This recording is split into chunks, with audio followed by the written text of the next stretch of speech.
For the past 50 years, the continent of Africa has been a major center point for much of the world's humanitarian efforts. The Republic of Mozambique, located on the eastern shore of Africa, is one of the most poverty-stricken and underdeveloped countries in the world. Over the past 40 years, Mozambique has been ravaged by war and by armed conflict, which have stripped the country of infrastructure and economic activity. Severe flooding from cyclones in 2000 and 2001, coupled with regional droughts and more major flooding in 2007, leave Mozambique vulnerable and weaken its remaining stability. Poverty remains widespread, with more than 50% of Mozambicans living on just over $1 a day. If we talk about floods, if we talk about the civil war that took place, we find that lots of families were separated because of the civil war. And because of that separation, when they come back together, the families, you could see that they've lost almost all their family members and also their belongings. Because of all that, everyone becomes poor, everything was destroyed, roads were just destroyed, schools were destroyed, shops were all destroyed. Everyone was just dropped to zero, nothing at all, nothing to say that this is mine. The result is that Mozambique is among the world's 20 poorest countries, ranking 165 out of 169 countries on the 2010 Human Development Index. Food and medical attention are scarce. The AIDS epidemic continues to be a major threat to their future. Uniquely and collectively, these obstacles are making life shorter and more difficult for Mozambicans. The statistics are devastating. 138 out of 1,000 children die before reaching the age of 5. 1 in 10 mothers die from complications of childbirth. 15% to 25% of the adult population of Mozambique is estimated to be HIV positive. Life expectancy in Mozambique is 51 years. 75% of Mozambicans are unemployed.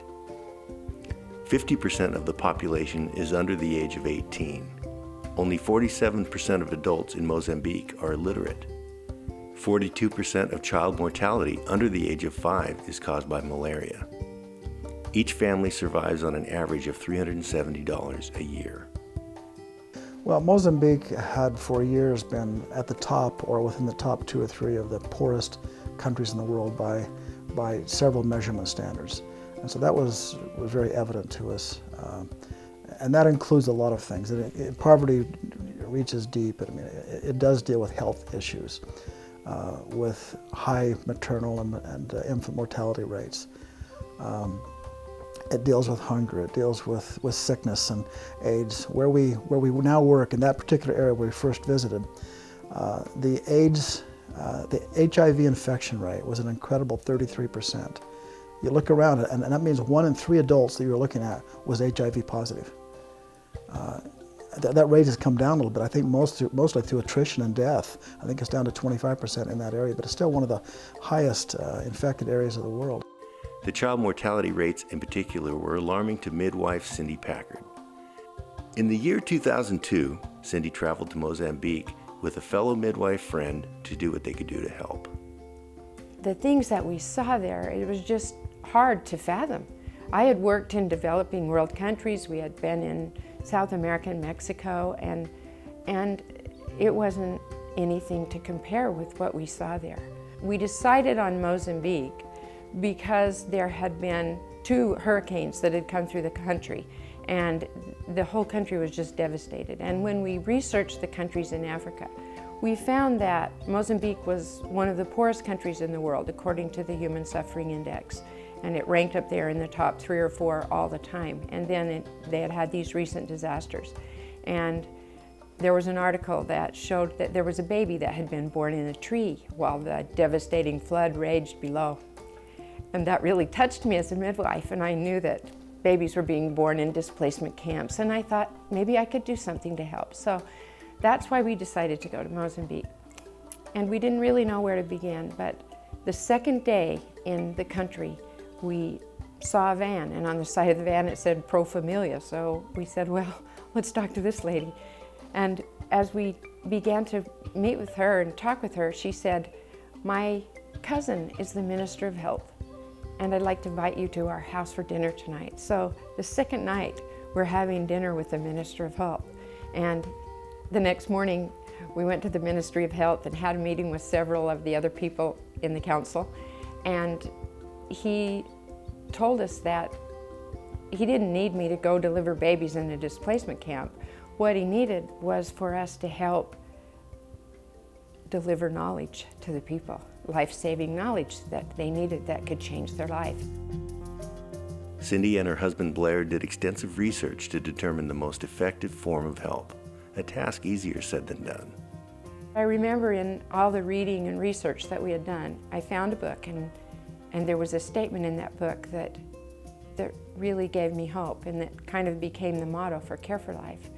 And it said this: go to the people, live with them, love them, learn from them, work with them. Start with what they have, build on what they know, and in the end, the people will rejoice and say, we have done it ourselves. So that's what we did. We went and we learned from them, and they taught us. They taught us what the primary problems were, and a lot of times it wasn't a matter of hearing them telling us in words, but we had to be with them, we had to watch, and we had to learn. And we learned that a lot of the solutions that are being taken and given to Africa are addressing the secondary problems. They're not addressing the primary problems. And only by living with them and talking to them and learning from them and where they are, can you really understand what they need. These significant findings were the foundation for the organization of Care for Life. Care for Life's mission is to transform impoverished families into self-reliant, sustainable ones.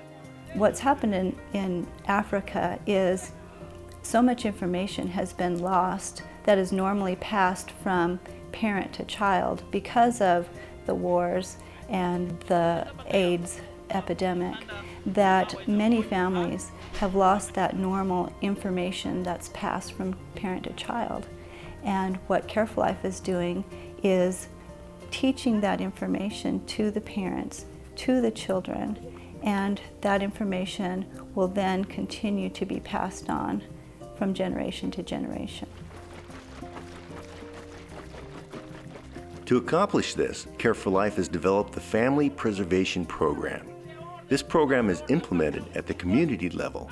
It is a holistic approach that focuses on 8 areas simultaneously: education, health and hygiene, sanitation, income generation, food security and nutrition, psychosocial and spiritual, home improvement, and community participation. When each family in the community accomplishes the goals tied to these 8 points, the families and the entire community achieves an unprecedented level of self-sufficiency.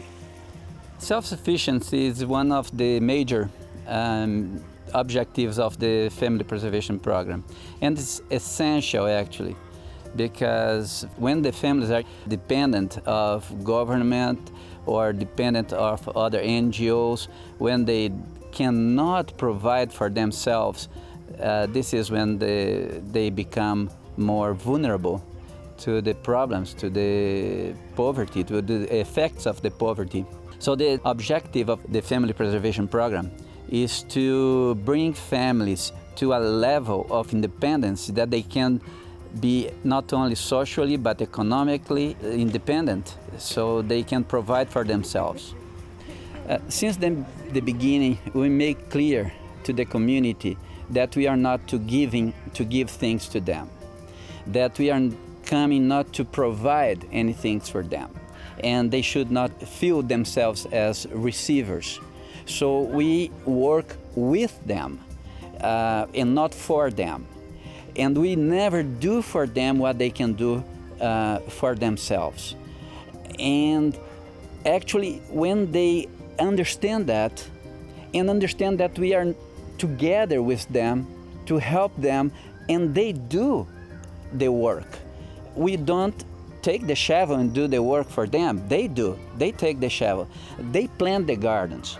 They clean the backyard. They buy the mosquito net. They start their small businesses. And when they do this, they increase in self-esteem, in self-confidence. They become more united. They feel committed to each other.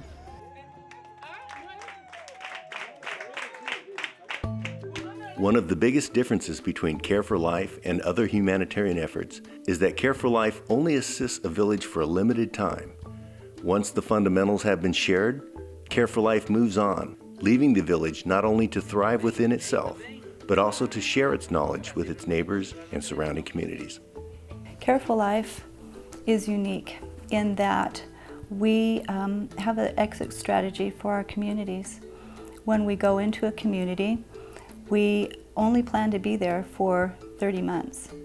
And as the communities progress, we teach the community leaders to be able to take over after Care for Life leaves. And so when Care for Life leaves, they continue with what they've been taught. We continue to assess the communities, and our statistics show that not only do the communities continue to learn and progress, but they teach others who move into their communities what they have learned, because they don't want their community to go back the way that it was. The changes in Care for Life villages are profound. These changes are instituted at the family level. The name of the program, Family Preservation Program, is because we believe that families must be preserved, and a strong family, they are the ones that are more interested and love and feel responsible to take care for their children and for themselves. In that context, the father, the leadership of the father is very important. We are in a culture where the father is naturally the leader of the family. And so we work with the father to exercise a good leadership and to provide to the family. And through the father, we can achieve the objective to help the whole family. Fathers that are abusive, they are taught and understand they should change their behavior. Fathers that are addicted, they understand and they are taught to change their behavior. And they make goals to do that. And this happens when we work with the father and support the father. The father are willing to work for the family, for benefit of his family. It's a self-interest work. A classic example of this can be found in the family of Ignacio Alberto Joaquin and Maria Augusto.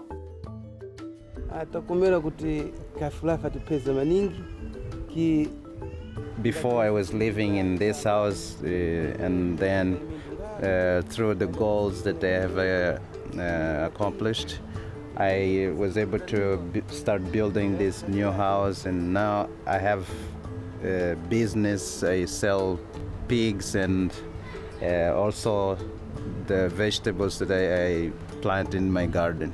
I am able to sell one part of them so that I can have money to support my family. While income generation, a new house and latrine are major upgrades, it was the changes from within that are so important to Maria. Ignacio was an abusive alcoholic. Maria was at a loss as to how she could survive.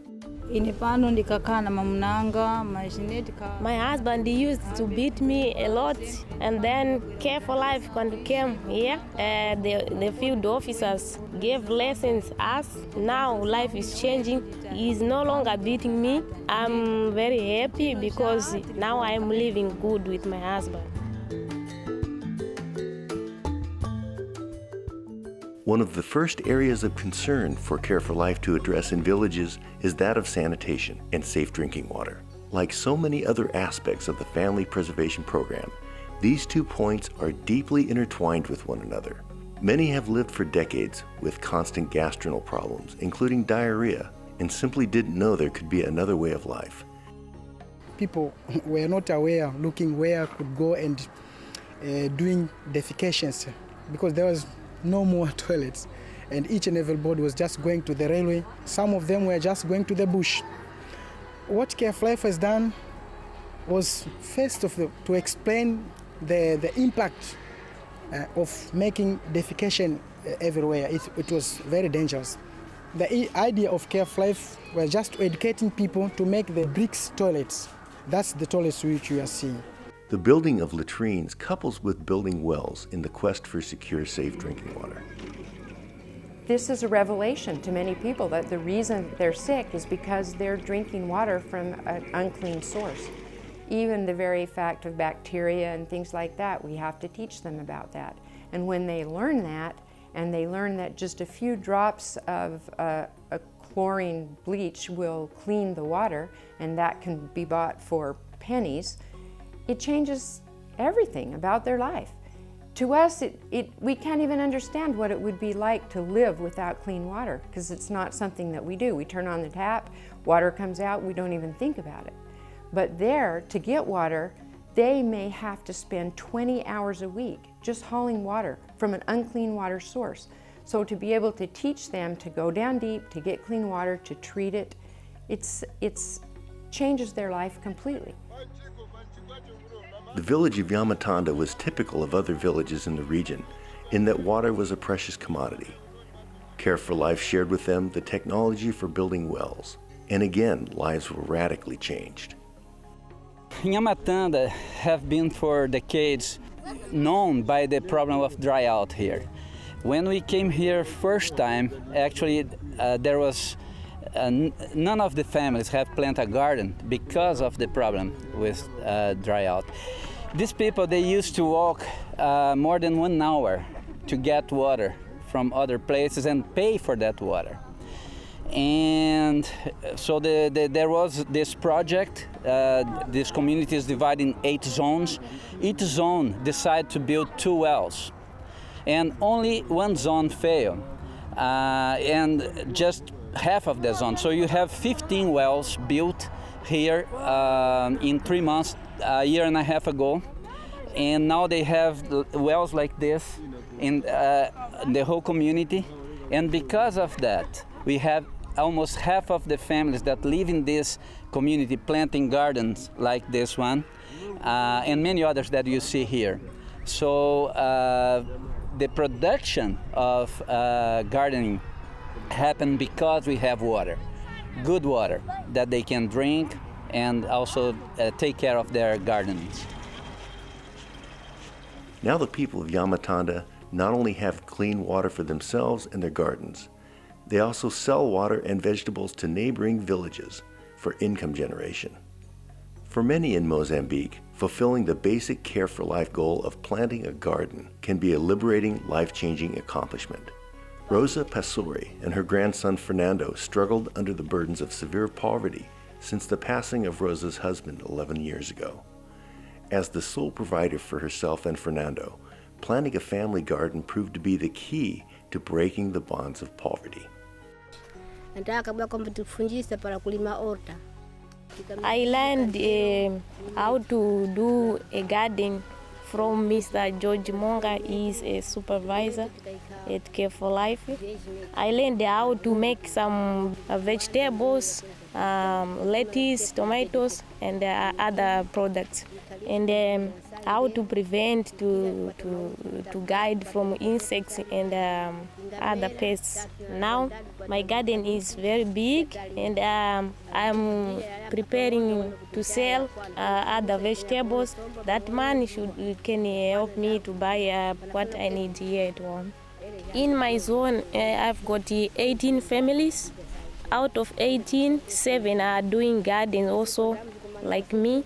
Now they are developing their gardens, and they are eating lettuce, tomatoes, and other products, which is very good.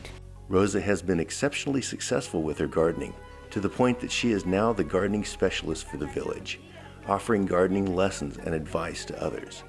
She has also excelled in her literacy classes.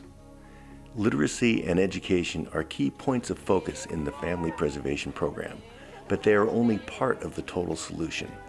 When education is coupled with other points, including health, sanitation, psychosocial and spiritual stability, income generation, and home improvement, and others, the chances of self-sufficiency for the family are multiplied many-fold. There is no self-sufficient in just one area, like I am economically self-sufficient or I am social or emotionally self-sufficient. Self-sufficient means needs to be a group of things, of skills, knowledge, attitude that will allow them to keep growing, progressing, and get out of poverty.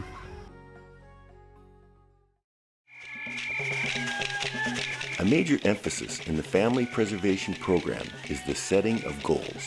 Families set goals that they select, such as planting a family garden, using treated water, building and using a latrine, using mosquito nets while sleeping, HIV testing, and others. As the families achieve their goals, Care for Life has found that it is very helpful to acknowledge those achievements. This is done with a community celebration. The celebration is highly anticipated and is a major social gathering for the community. As part of the celebration, Care for Life distributes modest rewards to the families that have accomplished the goals that they have set for themselves. They can earn a small reward. For example, if they've taken a family gardening class and they've prepared the ground and are ready then to plant, then they can earn the seeds to put into the garden. Or if they've taken a class on sanitation and hygiene and they've learned about water and the importance of clean water and where to place their latrine in comparison to where their water source is, and they want to build a good latrine, then they fire the bricks, they dig the holes, they do all those things, and then they can earn a bag of cement. And so the rewards that they earn are short-term, but in the end, those rewards are not the thing that motivates them. The thing that motivates them is the change in their lives. Their children are healthy, they're not sick anymore, they don't have diarrhea, they don't have parasites, they have an income because of the gardens that they're producing. And so that's why we're able to exit a community, because the rewards are self-sustaining based on the lifestyle changes that are happening within their personal lives and their families. The statistics for Care for Life communities are impressive. The infant mortality rate has been reduced from 138 in 1,000 to 64 in 1,000, a 54% decrease. Mothers lost from complications during childbirth has decreased from 10% to less than 1%. Families drinking treated water increased from 15% to 99%. I've seen what the family preservation program can do in a village. I've seen villages go from utter hopelessness to celebration. I've seen individuals change their lives. I've seen children who would be dead happily running off to school. I've seen mothers who can sleep peacefully at night because their children are fed and they're tucked safely under a mosquito net.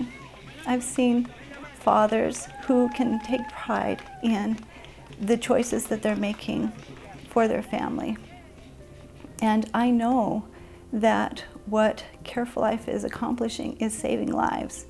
And that knowledge makes it easy for me to step out of my comfort zone, to be able to travel to Africa, to be able to sacrifice my time and my energy and my money, because I know what I'm doing is making a difference and it's something meaningful. So now Care for Life is there to help them have hope for tomorrow and see that they are capable of doing something. So we are teaching, they are being taught self-reliance with Care for Life, which makes them to be a better family tomorrow, a family that can be responsible on its own, that can do its family garden, that can go to school and do their own things by themselves, not to wait for someone to come and just to spoon feed them. So because of that, I think Care for Life is doing a wonderful job here to try to help this family to be stable and for them to know that there's future well ahead of them.